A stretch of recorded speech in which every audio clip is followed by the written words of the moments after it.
Hi. ಹಂಗೆ ಹಲಸಿನ ಕೊಯ್ಕೊನ ಒಂದು ವಿಷಯ ಅಂತ ಗೊತ್ತಾ?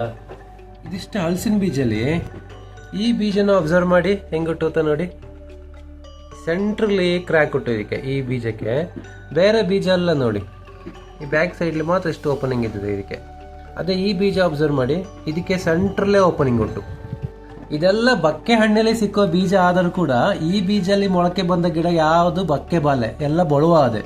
ಈ ಮಧ್ಯದಲ್ಲಿ ಕ್ರ್ಯಾಕ್ ಇರುವ ಬೀಜ ಅಂದರೆ ಮಧ್ಯದಲ್ಲಿ ಮೊಳಕೆ ಬರುವ ಬೀಜ ಮಾತ್ರ ಬಕ್ಕೆ. ಅದು ಇದು ನಮ್ಮ ಅಜ್ಜ ಮುತ್ತಜ್ಜರು, ನಮ್ಮ ಕಾರಣವರು ಈ ಬಕ್ಕೆ ಹಣ್ಣಲ್ಲಿ ಬಕ್ಕೆ ಹುಟ್ಟುವ ಬೀಜನ ಕಂಡುಹಿಡಿಯುವಂಥ ಟೆಕ್ನಿಕ್ ಆಗಿತ್ತು.